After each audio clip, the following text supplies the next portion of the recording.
Good morning to all, and good morning to Terence Jansen Van Vuuren. Terence Terenzo Sweets. How are you doing, Terence? Good, and you? Thank you. Not too bad under the COVID things. I just wanted to explain to those who are attendees that if you have questions for us, please use the Q&A area, which is at the bottom of your screen. You will see. Put your questions there, but do say hello in the chat area. It's great to see you, and do say hi. But if you have questions, please put them in the chat area, because your questions might get lost in the chat. But otherwise, how's life been, Terence, under COVID lockdown? Well, I think it's been a bit crazy for all of us, to be honest. I think no one knew what to expect, even when the initial lockdown was announced. I think one of the biggest things that was a bit strange is how long this thing is lasting, and I think even more so how long it's going to last in the future.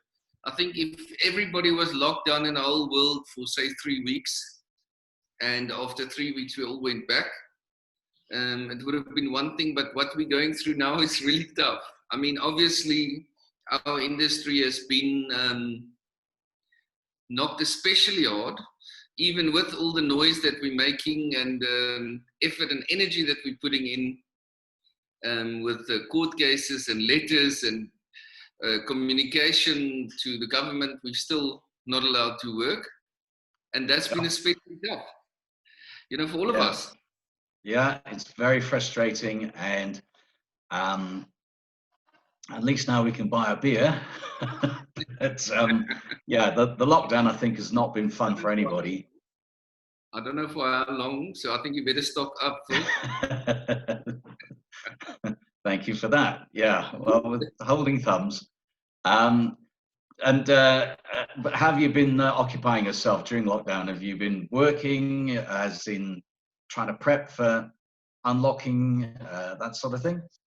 So Phil, obviously we've got a massive group of hairstylists here. No one's here except me and Kim, my PA.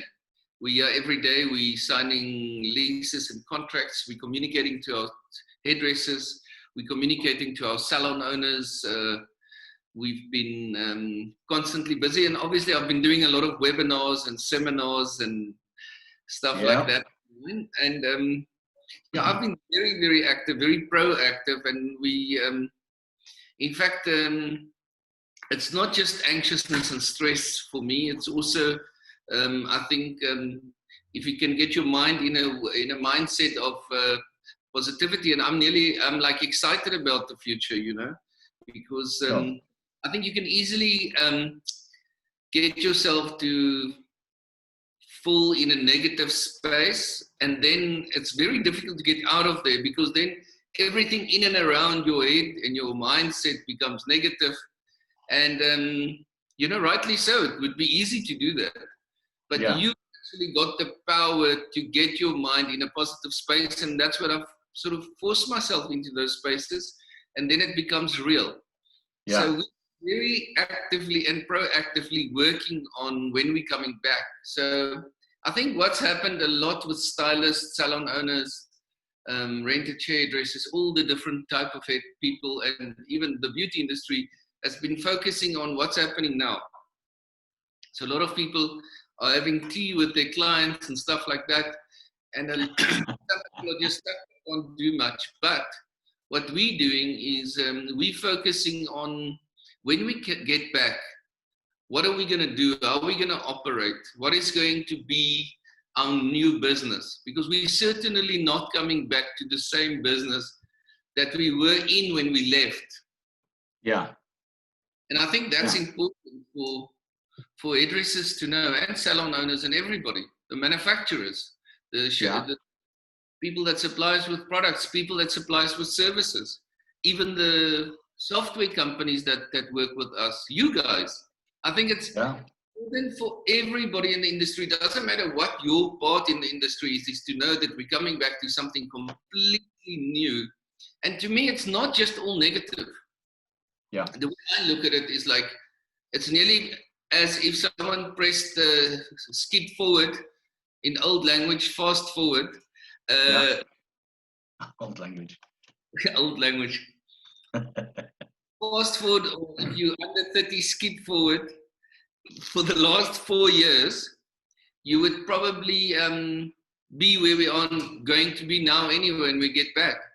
That's what it's forced us forward. Although some people feel that we went backwards, yes, there was some things that were pushing us backwards and hold us backwards. And I think sometimes if you need to work in a better way, if you have to take the knife off, sharpen it first, that means you have to stop.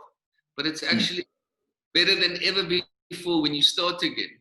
So that's what I feel, that you could restructure your business and think about it in a new way, and how you're going to organize your team, what type of products you're going to use, how you're going to market yourself, how you're going to position yourself in the market, what type of products are still relevant, what type of services are still relevant, and how the consumers are going to take to all of this, and how you fitting in there. You know, because obviously, unfortunately, a lot of salons that are closing, not just hair salons, but beauty salons, nail salons, people that are in our industry and out of our industry. I mean, I stay very close to a beautiful little street in Johannesburg called 4th Avenue, where it's people know the one famous restaurant they called Espresso. It's a long street full of little bars, restaurant, pubs, and it's fantastic. And I mean, you can't believe how many people have closed. It's unbelievable. It's quite sad for me, you know, to see, because that's such a great tradition. No, I get it. I do. So, with regarding to the hairdressing industry, how do you think that's changed in the last 20 years? So, Paul, I think if you go back so far, not that I would know personally, I only read it in books because I'm too young, so I couldn't. Absolutely. I wasn't there. But you know, something that stood out for me when over the last years is the retail side of the business was actually super small and no one focused on it. You know, Redken was one of the first players to come in. And it was actually exciting when I started hairdressing. It only started drizzling how the retail, which is a big part of the business today, was a super small part, maybe 3-4%. But today, top salons sell 30% of their turnover versus services. I think on average, it goes around 18-20%, which is quite amazing. If you think, if a salon does a million rand and you do 20%, it's 200,000. And with 200,000 rand, you can pay your rent and your utilities. You can pay a couple of salaries. So, or even if you're off that, if the salon does 500,000 rand, you know, 100,000 rand is a lot of money that you wouldn't have had. And so that's the one thing that has changed a lot. And I think over the years, the last 20 years, what was exciting for me to see is how hairdressers and salon owners and the whole industry has become more professional, you know, and it become deliberately more professional. And it's like they lifted the game. It's like 18 players in this industry, and they're going better and better and better at this. It's exciting for me to see, and I'm very proud to be part of this industry. And Good. I'm pleased to hear that, really. And what do you think the difference is going to be, you know, between the old pre-COVID-19 and future after, if we ever go after, if there is ever an after COVID-19? Yeah, I think what happened pre-COVID I think that we were going through our own struggles as an industry. In other words, because of effects from the government, effects from our own country, our normal economy that was happening, the influences that we had from the US, the rand dollar, it was quite a impact on our industry anyway. We didn't even know about COVID, and we were taking punishment. Well, a lot of salons. And I think if anyone in the industry say, well, they weren't affected by anything, they were pumping right through, I think that's not entirely true. I think we were all affected by this before. And a lot of salons it was getting tighter and tighter and tighter in terms of paying their salaries, their rents, and others, all their costs was quite tough. Then what happened was COVID-19 came in, and that's like magnifying all of those issues even more so. So, and I think it's a lot of those salons that they just had no choice. A lot of salons are already closed, not closed for COVID, but closed permanently because they couldn't carry on paying their rent. They had demand letters from the landlords, and the manufacturers wouldn't sell stock to them because their old accounts were so behind, or they said they could buy, but they have to pay COD, and the hairdressers didn't have money. So I think that COVID magnified every single issue that you've had before. So because I think after COVID, which means not after COVID, which means as soon as we're legally allowed to work, COVID-19 will still be around for the next, just for the argument's sake, next year, at least 12 months, which means our costs are going to be so much higher than ever before because the normal stuff will still be there that's always been there. But now you have to buy all the other extra stuffs like sanitizers and masks and disposable towels and blah, blah, blah, everything else. That's one part of it. And then, of course, the social distancing, it's a tough thing for us because that's what we thrive on as hairdressers. We love that pumping energy. We love that vibe in the salon. And that's part of what makes us money. It's all these people. Because this one has a color treatment on, the color is sitting there. This one's having a blow dry. That one's having a haircut. And that's just one stylist doing something because his assistants also help him. So I think we are going to deal with less clients at a time. So that's something that's going to be different in the future. But don't get me wrong, I'm not in a doom and gloom mentality at all. I'm just stating the facts. I'm actually motivated and excited for the future. I do feel and believe there's a way around this. And I do also know that with all of this, I think we have to respect ourselves and our clients and our industry. And by not charging clients too little money, because that was part of the thing where we would shove clients in to make up the turnover. Yeah. Where if you charge them properly, you would feel comfortable to work with her on a one-to-one basis and analyze her face shape, her hair texture, color history, the target shade that she wants to go to, a new design on the shape, on the haircut, and spoil her incredibly with massages and special coffees and champagne and whatever, but then charge her properly because you got that one moment with that one client. We unfortunately, I think we're going to work less with the volume of clients at the same time, which a lot of us were used to. I actually loved it.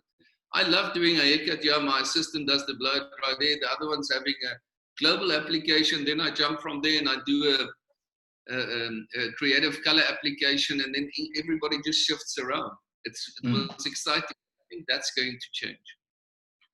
Yeah, it is very much. And I mean, you've answered some of it, but you know, the way that business is going to operate and run going forward, obviously social distancing, etc., and the hygiene you touched on.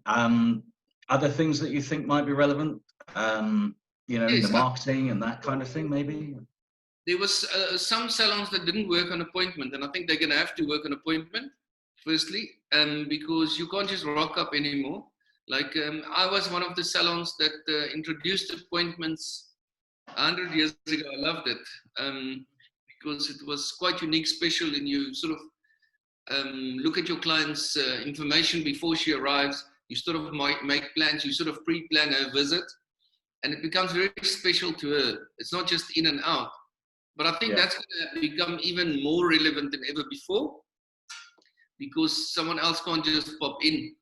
Then I think our time management is going to have to be better than ever before, because remember, even if you give your other client, say, 1.5 hours or whatever, 2 hours to work with her because she's having a cut, she's having highlights done, and she's having all these other things done.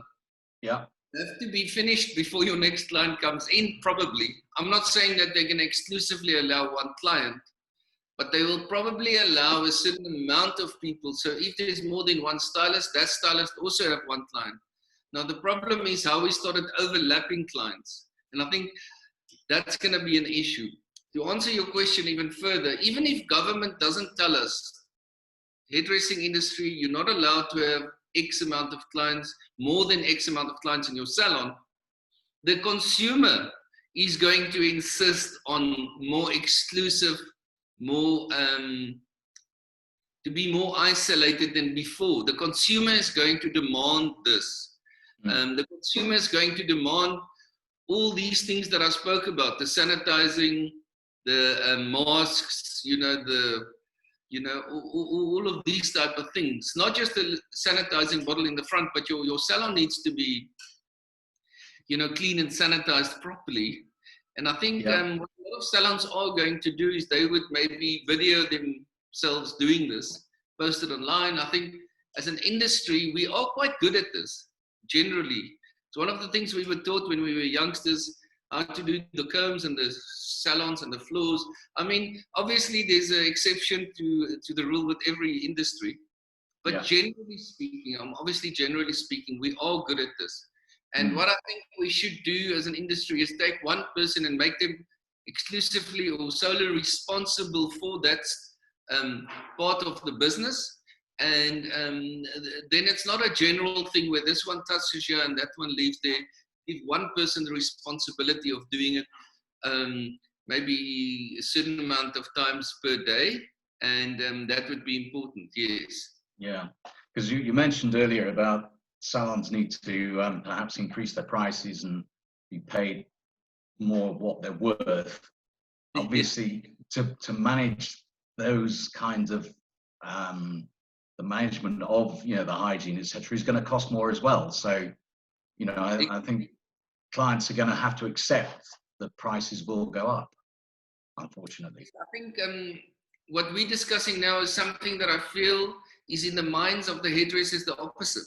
So I feel that the perception out there is, shucks, we better drop our prices so we can get more clients, so we can do better, we can motivate them to come in. I feel very, very different to that. I've always been a guy that's that looked at that as it's how you value yourself. And if you undervalue yourself, and I've seen hairdressers that are brilliant hairdressers in my opinion. I've seen brilliant hairdressers not charging enough, and I always motivate them to charge for their service what they value themselves.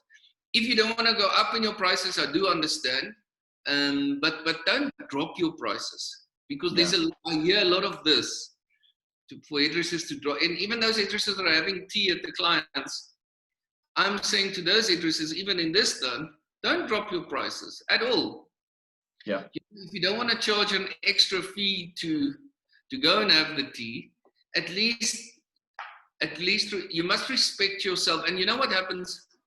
Clients start respecting you because you're respecting yourself. If you keep on giving stuff away, like say for instance, you say, no, it's 50% discount on a haircut. Yeah.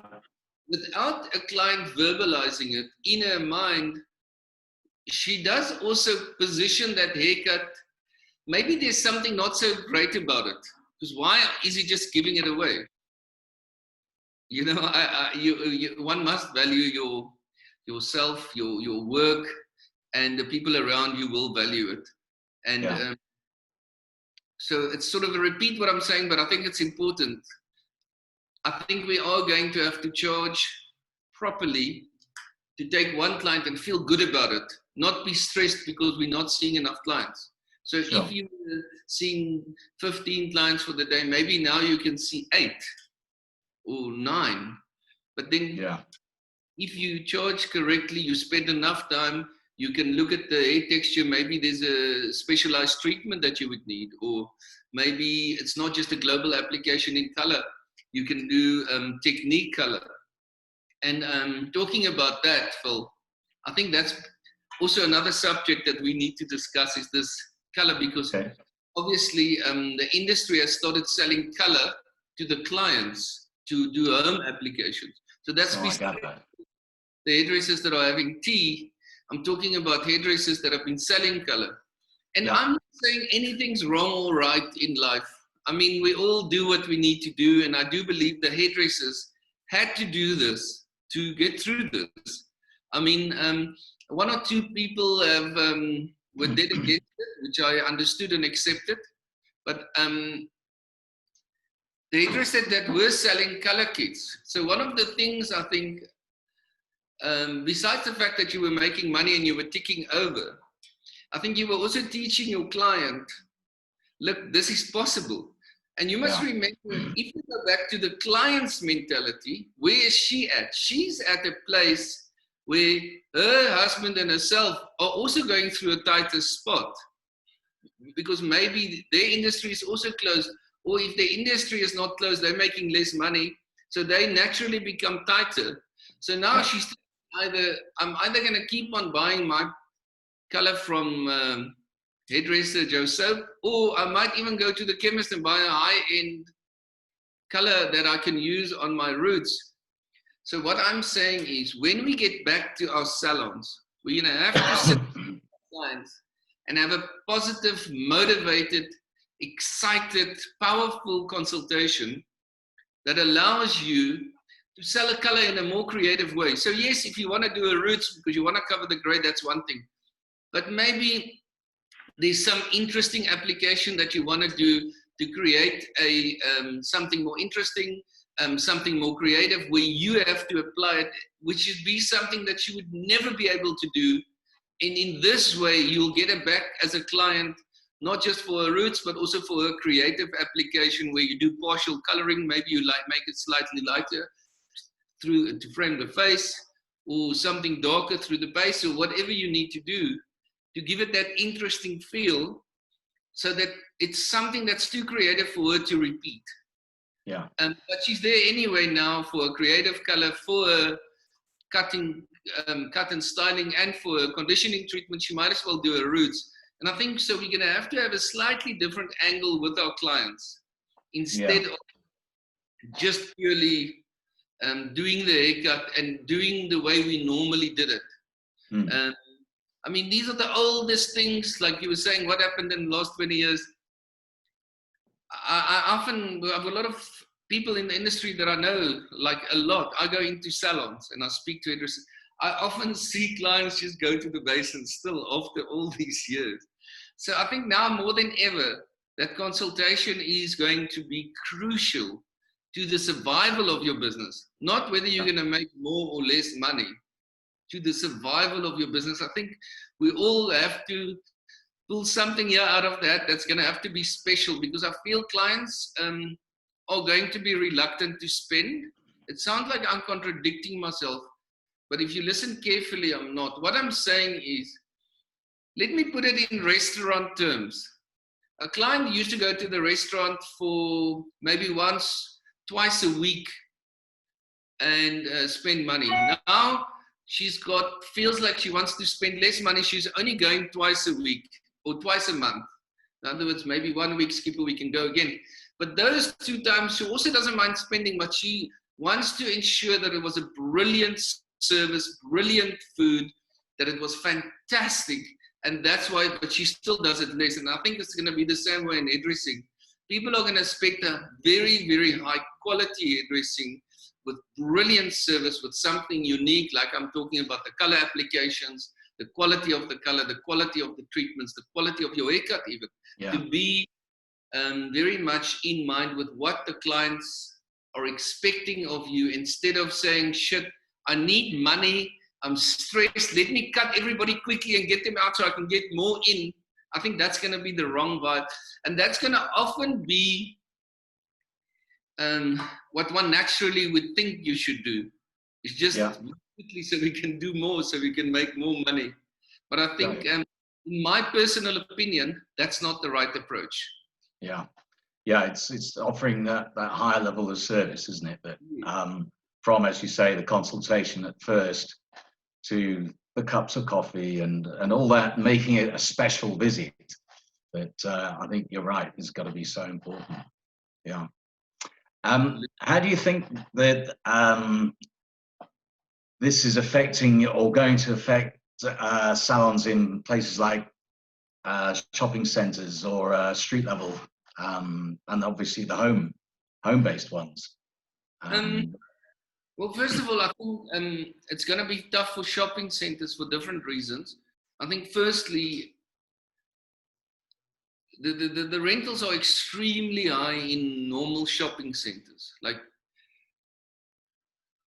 in the north of Joburg, the shopping centres are extremely high, and everywhere in the country actually, ratio to what the level is. So hairdressers can pay anything from 60,000 to 260,000 rand rent.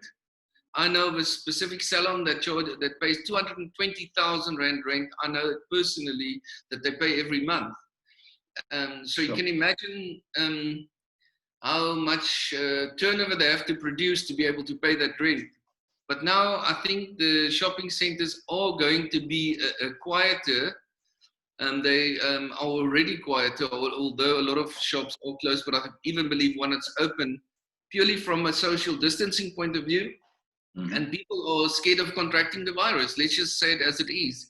So it's not just shopping centers, it's anywhere where there's volumes of people that's going to be a little bit more of a concern for people to go to, whether it's clubs, restaurants, shopping centers. I mean, everything. I think horse racing, where there's groups of people, where there's product launches, functions, weddings, funerals, everything. With this group of people, hey? Exhibitions as well. Yeah.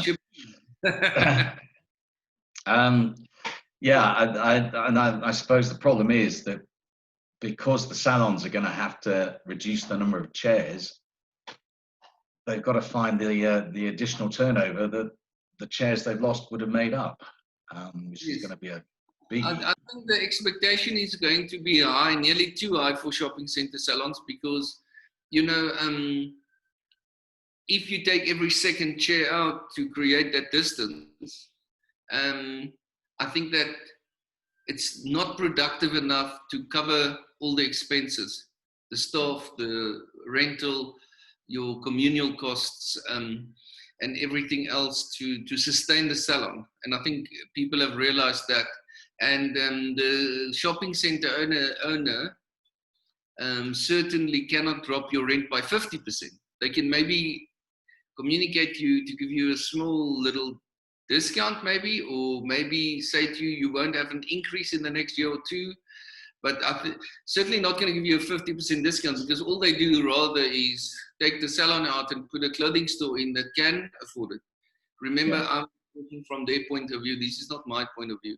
I'm just saying from a business point of view, the shopping says, who can afford my shops at these rates that communicate to this market? They don't really care what service you're selling, as long as, you know, they're quite ruthless, you know. Unfortunately. So, I was just going to say, so, I mean, obviously you've got Terrenzo Suites. How do you see things? Well, that's the best the whole world, actually. There's been research done. I'm joking. Okay. You see, we don't really see ourselves as landlords. Although on paper that's who I am, to all the salons and the stylists, I'm a landlord. I'm not anything else. But we call ourselves partners. We call ourselves associates. We work together. I've got a very, very different approach. For instance, none of the suites have been paying rent for this whole time. And I approached them, they didn't approach me. I approached them in the middle of March already and said, you mustn't stress about this. Let's get through this. I don't know how long it's going to take. I don't know what's going to happen. Firstly. Secondly, something else that we've done in the suites that's unique is the fact that we've spaced our stations extremely far away from each other. That had nothing to do with COVID. I didn't have hindsight on this. I wish I can say it, but it wasn't that. Okay. Our stations are like 2 meters apart. I've always believed in the space. We were very spoiled from the beginning with space.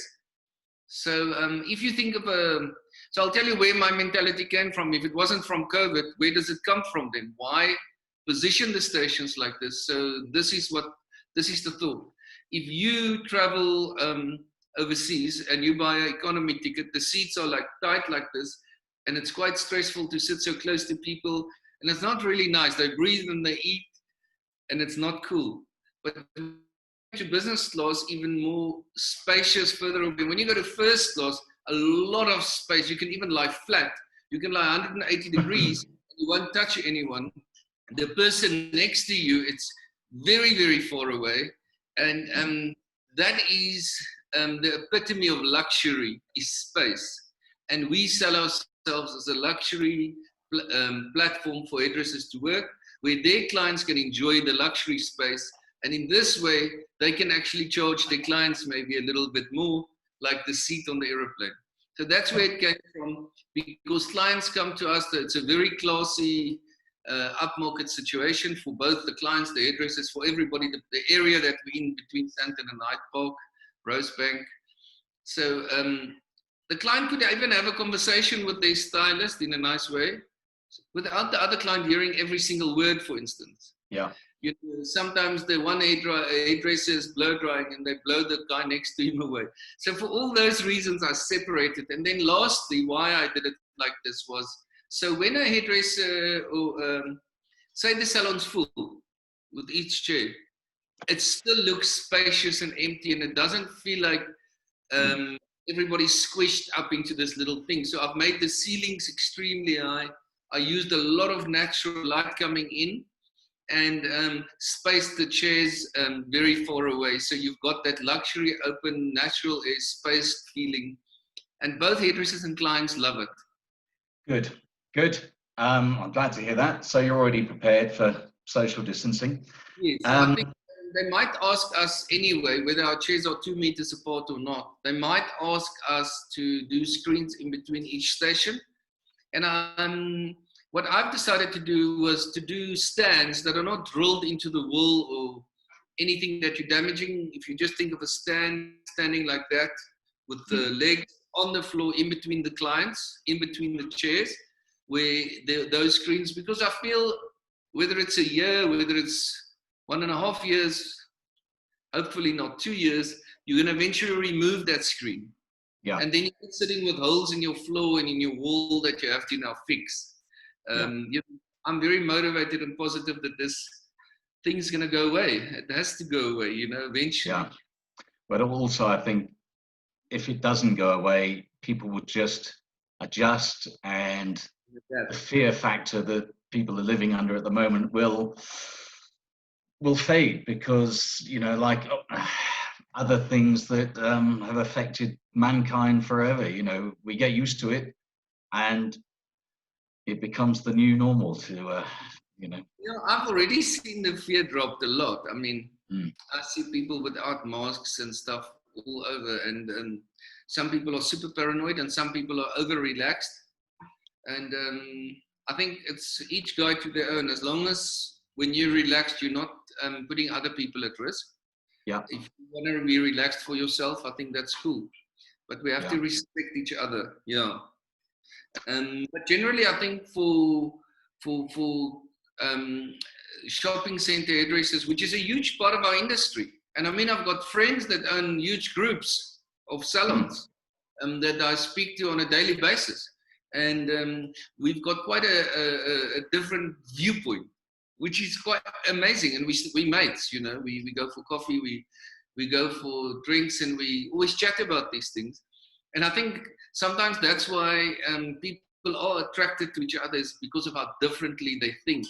Even in personal relationships, you know, you get a couple where the husband's got a completely different personality to the wife, and that's part of the attraction. And so what happens in shopping centers, I do think, but this is my personal opinion, in the next few years, I think hair salons are going to move out of centers anyway, even the ones that make it. Because we've also had other issues where a lot of the salons were Caucasian salons, but the shopping centers have got more of an ethnic client base. So the reason why you were paying top dollar per square meter was because the potential clients in the shopping center that could feed your salon was huge. It was like 90% of the people in the shopping center could feed your salon. So now you've got three problems in the center. Number one, most of the clients have got more ethnic hair. Number one, and you're still paying top dollar, and that's why you paid top dollar in the first place, because you had so much potential clients. Now you've got less. Secondly, the rentals are extremely high, and thirdly, this whole COVID-19 social distancing thing, where people will be a bit more nervous to go to any area where there's big groups of people. Sure. So I think in the next few years, even the ones that make it are going to move out of shopping centers, and there will be other scenarios like the suites or the street salons, or I don't know, other type of situations, maybe home salons. But you know, not that I'm happy about this. I think it's also quite scary for me, because our industry was in centers. Yeah. We are beginning to run out of time, but I've got to ask you about what you think the future of hairdressing is in South Africa, and obviously the worldwide view as well, perhaps. So Phil, you know what? I really believe so strongly in this new suite concept. I mean, we've called ours Terenzo Suites. We were the first people in the country. In fact, we were the first people on the continent. I didn't even know this concept existed in America. It's massive in America, but it only started about 7 years ago. So it's quite new even in America. I mean, I'm inundated with hairdressers that are phoning me for space, phoning me, emailing me, messaging me, WhatsApping me, inboxing, everything. It's going crazy. That's what I'm doing every day, is dealing with hairdressers, trying to find space. People are loving the fact that they can be their own boss.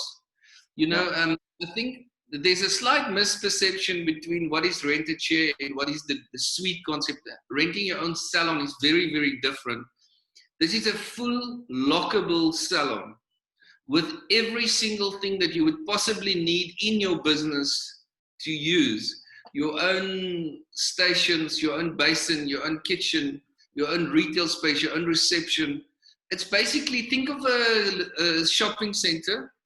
Yeah. Where each store is a salon, and the landlord kitted the salon out for the hairdresser.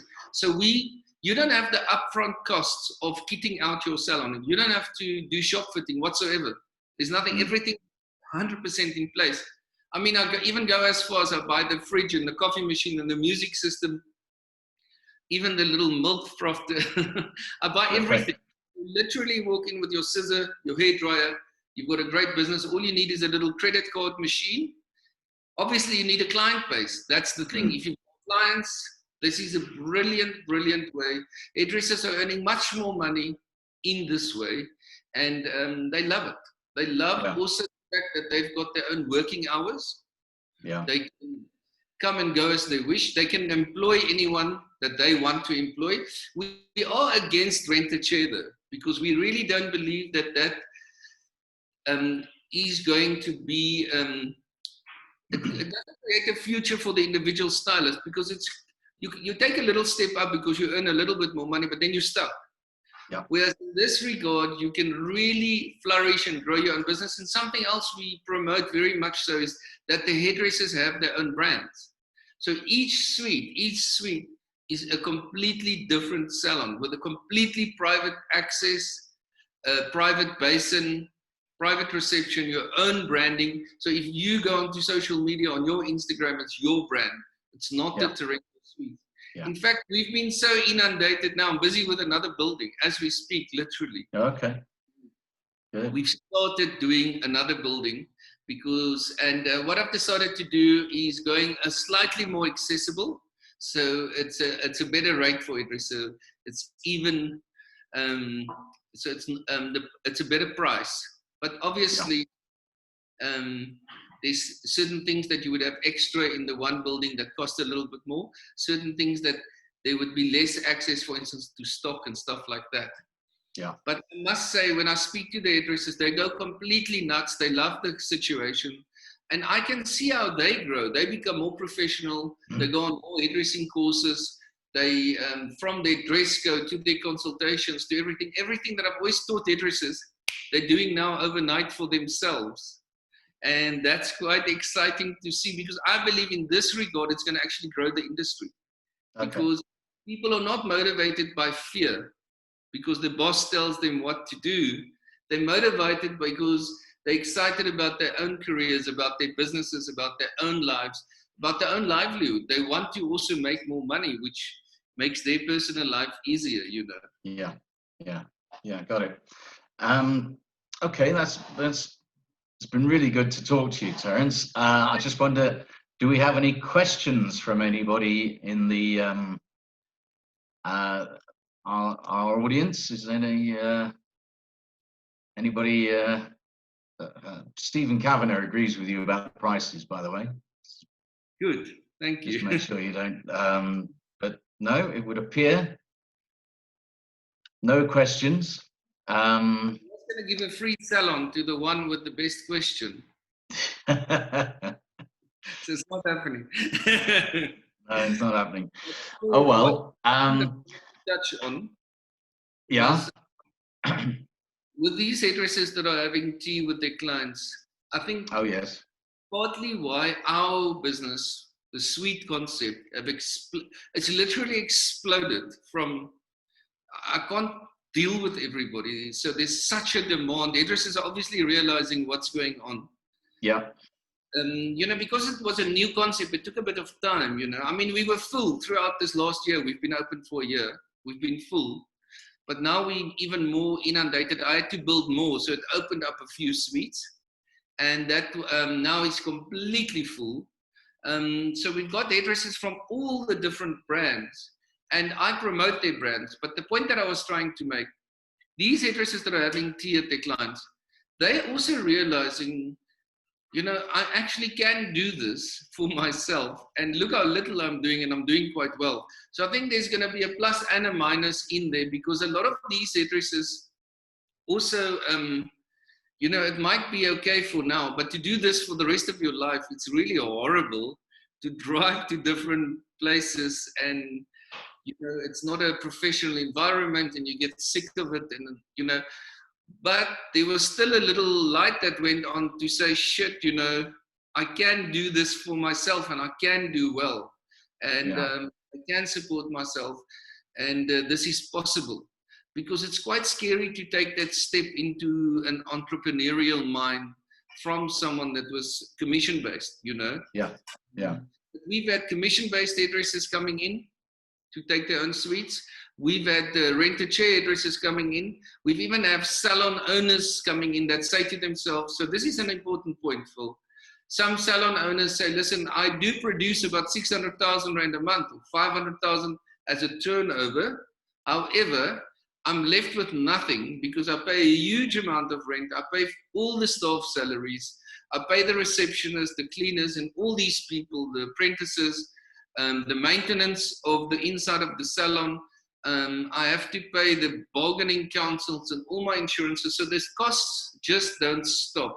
However, they, as hairdressers, produce 150,000 or 100,000 Rand a month. And all of a sudden, they realize at the end of the $500,000 turnover, there's nothing left. So what they're thinking to themselves, and this is where we came to, we've got a few of those people that said, listen, I'm closing my business. I don't have any more staff, but I'm still producing 150,000. I work by myself without any costs, with maybe one assistant. That's it. and renting the suite. And they still then earn 100,000 Rand a month, which is ridiculous, you know. Yeah. And then obviously much less stress. Yeah. Yeah. Yeah. Yeah. Great. Okay. Oh, hang on. I think we've got a question. Do you think this concept can work for the beauty industry? Asks Louisa. Yes, 100%.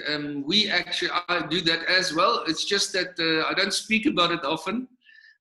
We've been inundated with beauticians. We've got an aesthetic practice called For Beautiful Life, which is part of the suites.